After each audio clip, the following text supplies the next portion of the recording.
This is Phil Williams on BBC Radio 5 Live. Gary Davies. Ooh, Gary Davies. Ooh, Gary Davies. Ooh, Gary Davies. Ooh, Gary. You've got the right station. Our Big Tunes 19 tonight is with Gary Davies. After leaving Radio 1 25 years ago now, he set up his own music publishing company and became an artist manager. He's back on the BBC over on Radio 2 with Sounds of the 80s.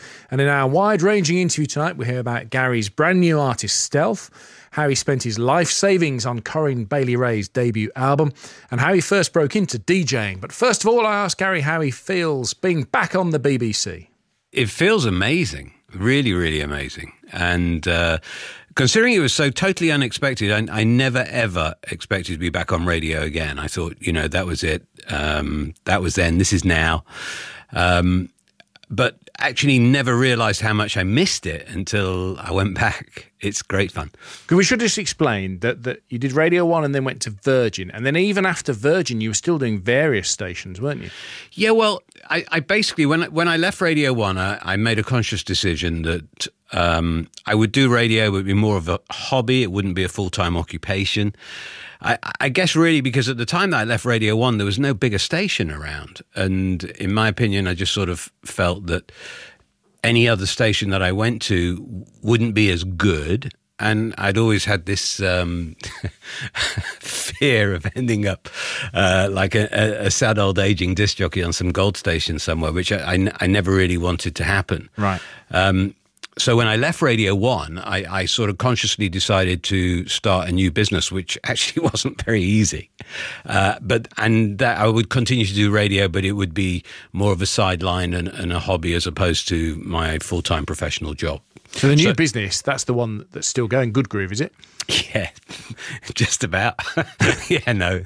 Good Groove is the business that I set up, which I knew I wanted to stay involved in music. I always loved music, and I thought it might be fun, instead of breaking records on the radio, to get in right at the very early stages and try and discover some new artists and some new songwriters. And when you were doing the bit in the middle on Radio 1, the lunchtime show, were you constrained in doing that? Because it strikes me, following your career, Gary, that you broke more records when you weren't doing daytime. Well, actually, I had amazing freedom. Did you? During my lunchtime show? Absolutely. Basically, if I wanted to play something, I could, and I did very often. We used to get all the new singles sent in to us on a daily basis, and I would spend a big part of my day actually listening to everything that came in, and if I liked it, then I would play it. I mean, that was the beauty of radio back in those days. We had a heck of a lot of free choice. And it's not like that now, is it? Not my understanding. Does certain DJs still get a free play or two? I guess some do, but I think in the main, it's everything's mainly playlist led nowadays. Mm. So what's the ramification of that for the artist? Is it more difficult to get your record played on the radio than it was back in the day, do you think? I think it probably is, actually, especially because there is so much more music available now than there ever was before.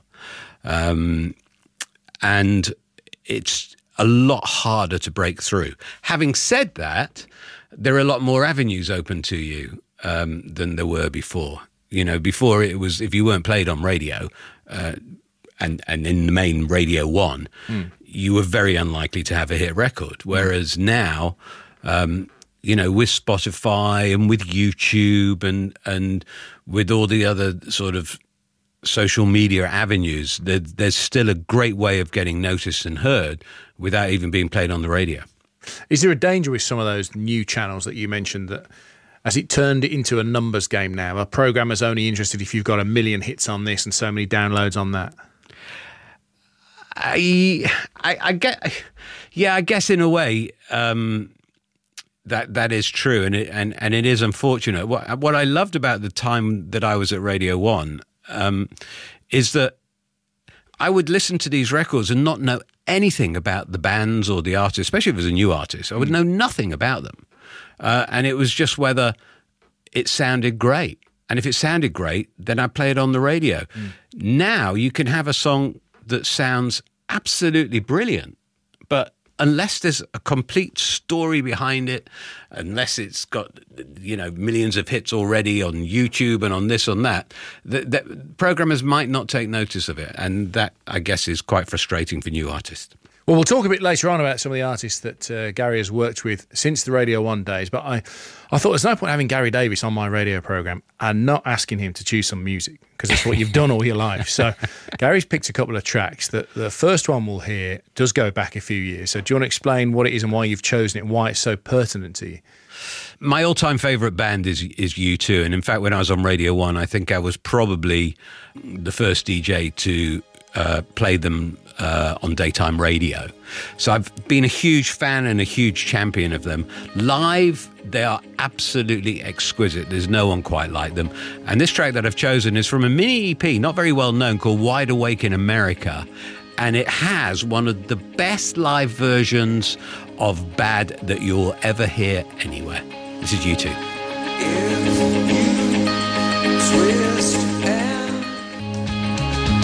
People often say, Gary, don't they, with music, that it's a picture postcard of where you were at that moment. Do you remember the first time you saw them perform that track live? Yeah, I'm trying to think. I think it was probably at Wembley. I've seen them so many times, but this particular track was probably at Wembley Stadium. Yeah, not at Wembley.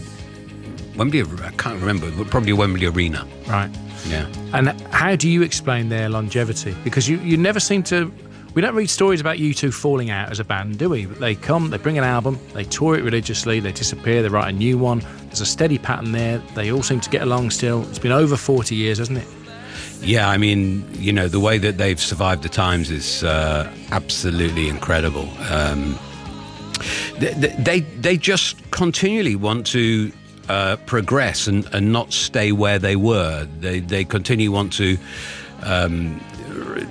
bring out new styles. They want to keep ahead of the times. And I guess the most important thing is they just write brilliant songs. Brilliant songs. From Wide Awake in America EP, U2 and Bad Live. It's over 8 minutes, that, so you can hear the rest of it in your own time. Otherwise, we can't ask Gary any more questions. Talking to Gary Davies on 5 Live tonight. Gary is back on Friday nights on BBC Radio 2 with Sounds of the 80s.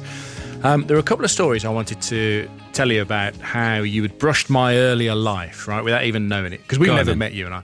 So the first one is, when I was at university, I was the entertainment booker, right? And we booked Mark Goodyear to come and do a personal appearance, like an hour's mini roadshow on stage. And it went really well. Mark was great. And afterwards I said to him, who else is good at Radio 1? And he said, the best live DJ, hands down, is Gary Davies. Oh, bless him. Bless him. Were you aware you had that reputation, and was it something you worked up? Because I would have thought doing a road show or something like that live is completely different to a studio show, isn't it? Yeah, no, totally different. I love performing live, and I guess probably because I came through nightclubs. That's how I started DJing. And well, didn't you start on the door? I heard. Well, is that true? Yeah, but I wasn't DJing on the door. But is that true that you were a doorman? Yeah, but I wasn't a bouncer. I wasn't a bouncer. I was nowhere big enough or brave enough to do that. But no, I was actually on the door collecting the money as people came. Okay. And my cousins had a nightclub in Manchester called Placemate, and I guess they wanted somebody who they knew and they could trust collecting all this cash on the door, and that was me until one night one of the DJs didn't turn in and they were stuck, and they said, who's going to do that? I said, I'll do that, because I'd always been a huge fan of music and knew my music then. So I started DJing, and then it was very difficult for them to get me back on the door after that. How old were you then? Do you remember? I was about 17. Wow. Yeah. And then how did you get to Piccadilly from there? So I was DJing at Placemate for a few years, and I really enjoyed it. And I'd always loved radio. I mean, Tony Blackburn, Kenny Everett, Stuart Henry. I mean, these guys were my idols. I'd always loved the idea of working on radio, but had no idea how to do it. And it was around about the start that Piccadilly Radio started in Manchester. And so what I used to do is I'd go into the club during the day when no one was there, And I would use the equipment to make demo tapes of radio shows, or cassettes they were. Yeah. And then basically sent them to every single radio station in the country, of which every single one of them rejected me. And I carried on like this for a period of 3 years and was getting totally fed up with it and was on the point of giving up. I remember speaking to my late dad saying, you know what? I said, I've had enough of all this. You know, I've done it for 3 years, and for 3 years, they've rejected me every single time. And my dad turned around to me and he said, you know what? You don't want it bad enough. I said, what do you mean? He said, well, if you give up now, you're never going to get it. If you want something bad enough, then you'll keep going. And it made me so angry because he was so right. Yeah. And I went straight back into the club.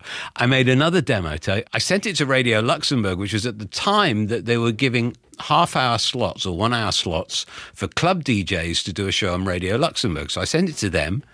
And believe it or not, I got a letter back from Tony Prince saying, come to our studios in London. We're going to give you an hour show on Radio Luxembourg. So I did a 1.5-hour show on Radio Luxembourg.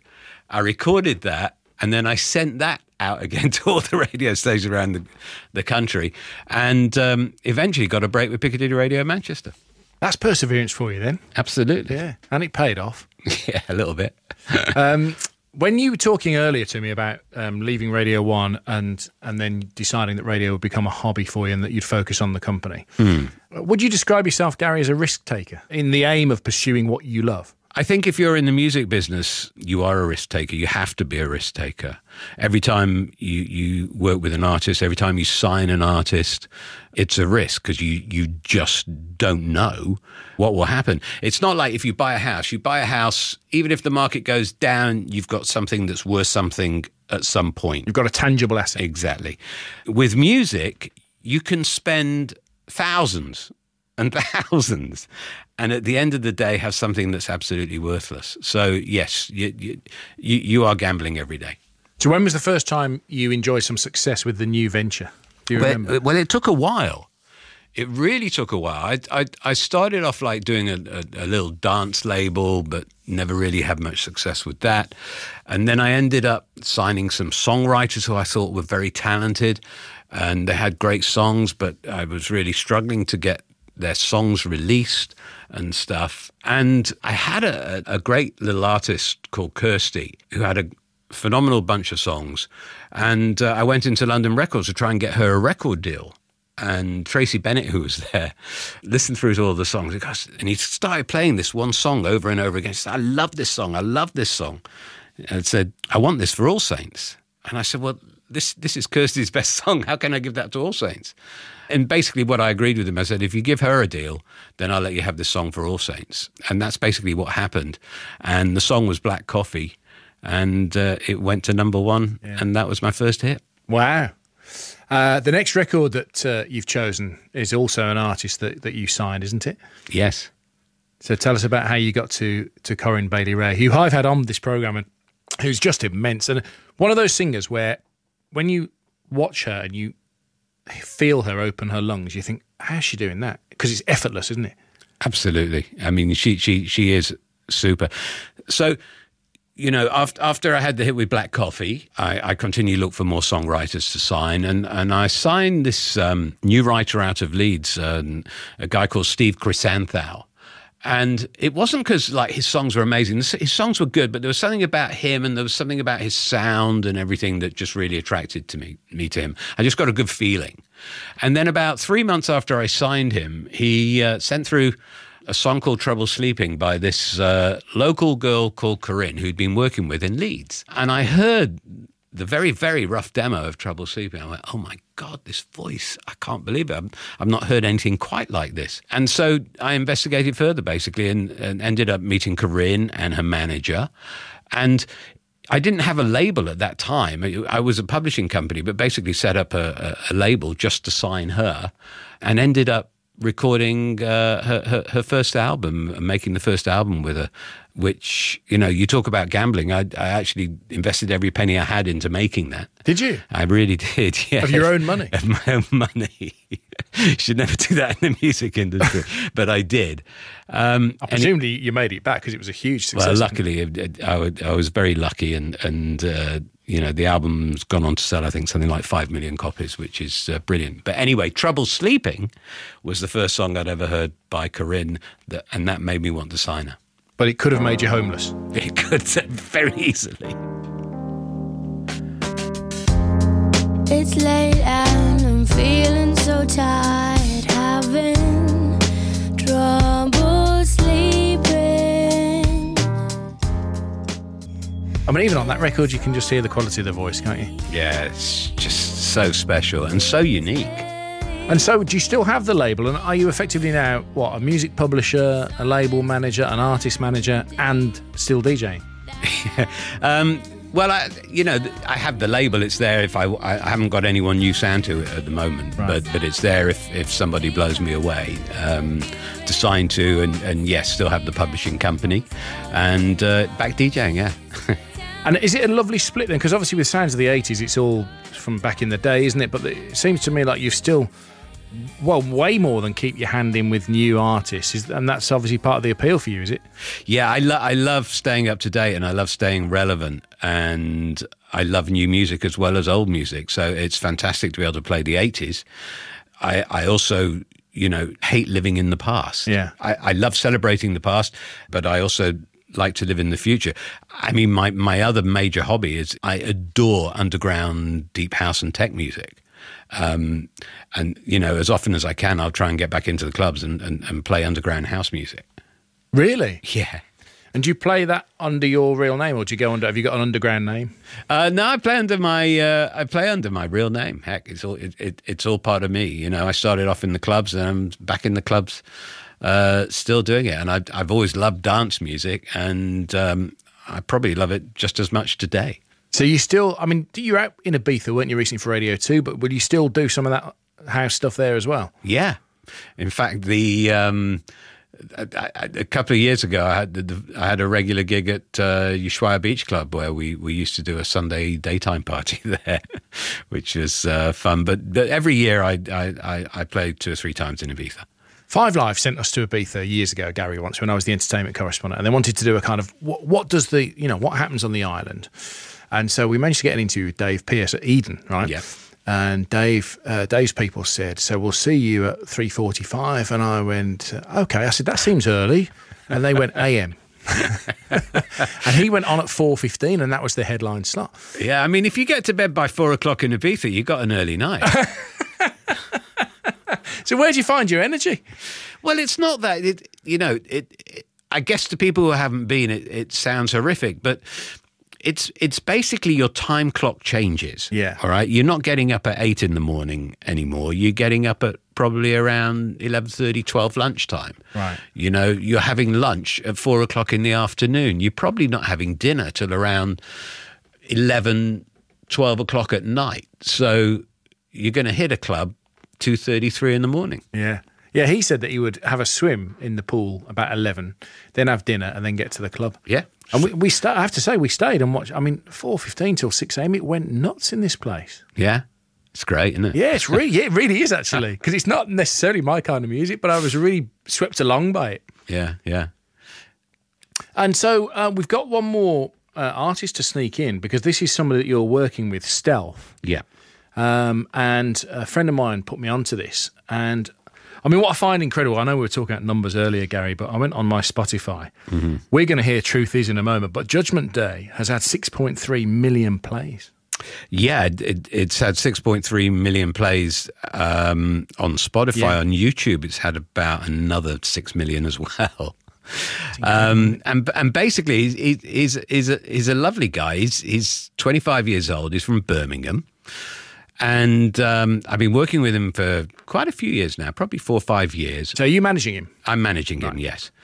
And he is just so talented. I mean, as you'll hear, he's got a voice that is just, again, unique.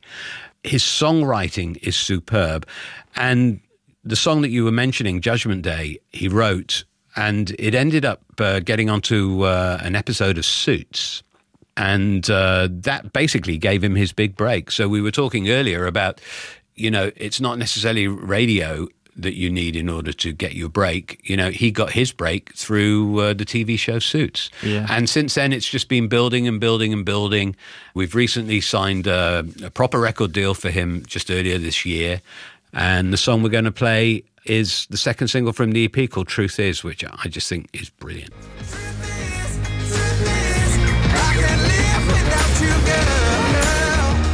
Truth Is by Stealth, an artist from Birmingham who Gary manages, and the album will be out in October. It's great, that, Gary. It's really good. There's a bit of Leon Bridges in there for me, a bit of Plan B in there. Yeah, it's just really soulful, bluesy. It's a bit Marvin Gaye for me. Gary, do you write or read music? Do you play an instrument, or is it just a passion from playing tracks? I don't write music. I don't read music. I play music, but only in digital form. And so, how do you know when you hear a hit? I don't know. It's just a gut feeling, and I'm not always right all the time, but it's a gut feeling. It's something inside you, and I don't know what it is. I can't say, well, it's down to the lyric, and I can't say it's down to the beat. It's just an overall feeling that I get, that I just think this could do really well. Are you the happiest you've been now in your 6th decade? I am seriously very, very happy. I feel very blessed. I mean, it's just amazing, the twists and turns that life gives you. And, you know, we were talking a little bit earlier when you said, are you a gambler? I'm not someone that can plan that far ahead. I don't like to plan that far ahead. I like to see where life takes me. I enjoy the journey, and I enjoy the uncertainty of it. And the fact that it's sort of taken me full circle now and brought me back to the radio, which was through no decision of mine at all, really. I had no intention of coming back to the radio. It was just a sequence of events that happened, but I'm just loving every second. You can hear Gary back on Sounds of the 80s Friday night over on Radio 2. And I can't thank you enough, because you mentioned people like Everett and Tony Blackburn, but you were one of my radio idols. So to get to spend half an hour with you on the radio has been bliss. Bless you. Thank you for inviting me. Really enjoyed it.